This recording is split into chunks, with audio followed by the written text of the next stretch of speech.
अस्सलाम वालेकुम वरहमतुल्लाह। ये दो ख्वाब मौत की तरफ इशारा करते हैं, मौत की तरफ इशारा करते हैं। आइए चलते हैं, ये दो ख्वाबों के बारे में आपको बताता हूं मैं। नंबर एक, अगर कोई शख्स ख्वाब के अंदर ये देखता है कि वो ख्वाब में उड़ रहा है, ख्वाब में उड़ रहा है, इसकी मुख्तलिफ सूरतें होती है। या तो वो चौड़ाई में उड़ रहा है, या वो उड़कर आसमान की तरफ गया है, आसमान के फिर वापस आ गया है। तो फरमाया कि अगर कोई शख्स ख्वाब में उड़ रहा है तो ये फिर मुसीबत की तरफ इशारा है, कोई परेशानी मुसीबत आने वाली है।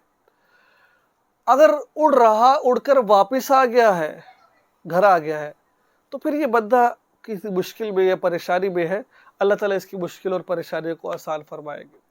खुशी अच्छा ख्वाब है ये वाला। बीमारी है तो अल्लाह उसको सेहत अता फरमाएगी।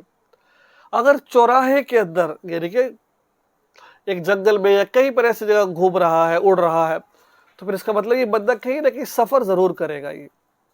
लेकिन अगर कोई शख्स उड़ता है, आसमान की तरफ चला जाता है, वापस नहीं आता, तो फिर इशारा इस बात की तरफ मिलता है कि ये शख्स की मौत वाक़या होने वाली है। आइए दूसरा ख्वाब आपको बताता हूँ मैं। एक शख्स आता है, कहा या रसूलल्लाह, मैंने ख्वाब के अंदर देखा कि मेरी गर्दन को काट दिया गया है और मैं देख रहा हूँ मेरी गर्दन कट रही है।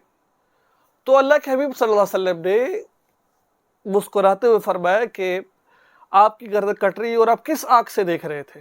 हदीस का मफ़हूम अर्ज़ कर रहा हूँ।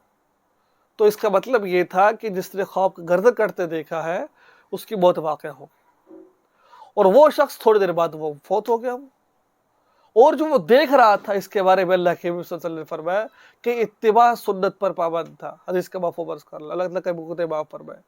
यानी कि जो शख्स फौत हुआ है, जो गर्दन कटते हुए भी देख रहा है, ये इत्तिबा सुन्नत का पाबंद था, ये वाला इत्तिबा सुन्नत का इत्तिबा करने वाला था।